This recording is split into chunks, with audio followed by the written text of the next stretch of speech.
From Romano Leadership, I'm Oscar Romano. This is Learn, Reflect, Lead. Leadership and DEIA development for mission-driven individuals and organizations. This episode is titled, Be Purposeful when Sharing a Personal Story. This episode is for you if you're looking for ways to expand your influence. If you want to learn strategies that can help you become a better storyteller. Or if you want to create a personal story that you can leverage in a variety of situations. Today, we're going to focus on how you can be purposeful when sharing a personal story. Okay, I want to frame this for you.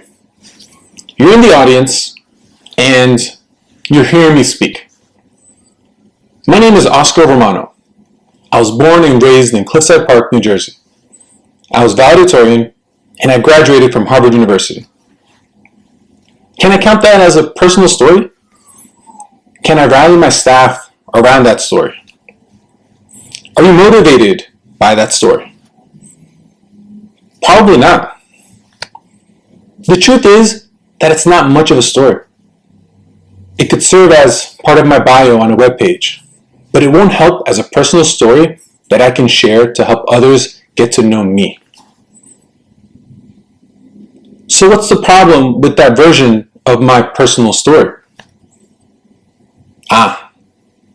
It's biographical data.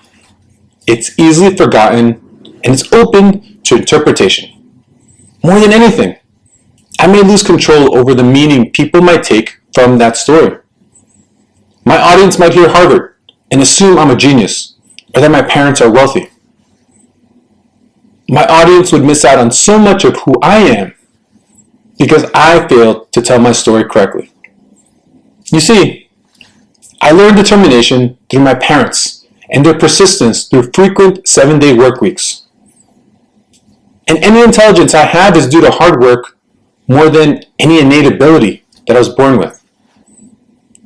I am doing myself a disservice if I'm not purposeful when sharing a personal story. You need to be purposeful with your personal story. As a leader, you need to be ready to share a personal story at a moment's notice. You can use stories to rally people around the cause or connect with a staff member, among other examples. If you work at a school, you'll need stories for introductions to new staff, families, and students. If you work at a nonprofit, you also need to share stories to help donors feel connected to you. If you're not purposeful about the story you're telling, you risk losing control.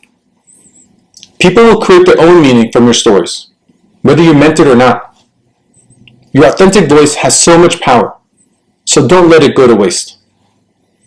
Now listen to my personal story with my voice. My name is Oscar Romano, and I value hard work. My parents were immigrants from El Salvador, and I grew up speaking Spanish as my first language. I entered ESL programs when I started pre-K and had to work hard to keep up with my classmates. I never stopped working hard and thought it would all pay off when I applied for college.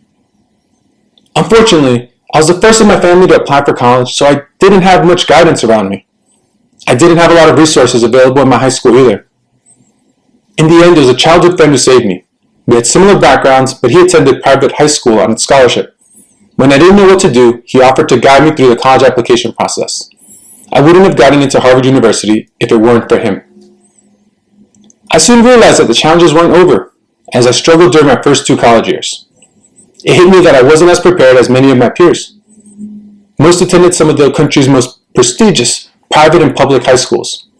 It wasn't that I couldn't do it, but that I didn't know how. It took a lot of extra work, but I was able to turn things around in my last 2 years.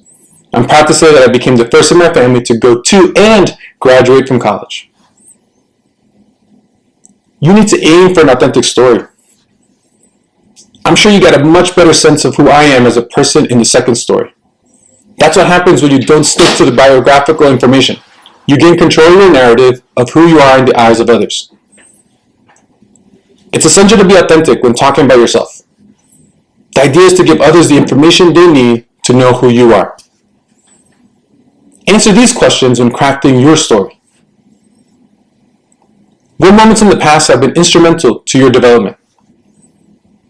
Who's the primary audience for your story?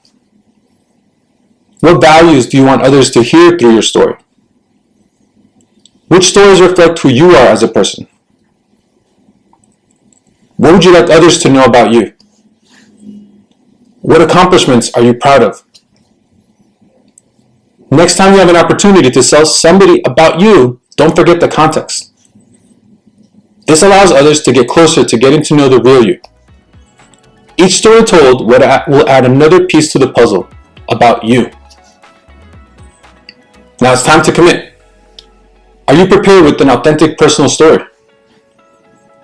What changes do you need to make to craft your personal story?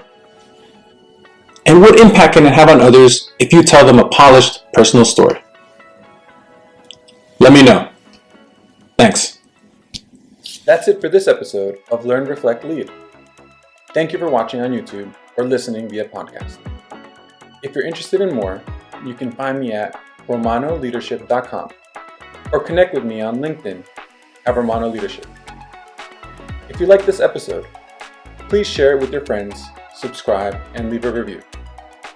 I'm Oscar Romano. Until next time.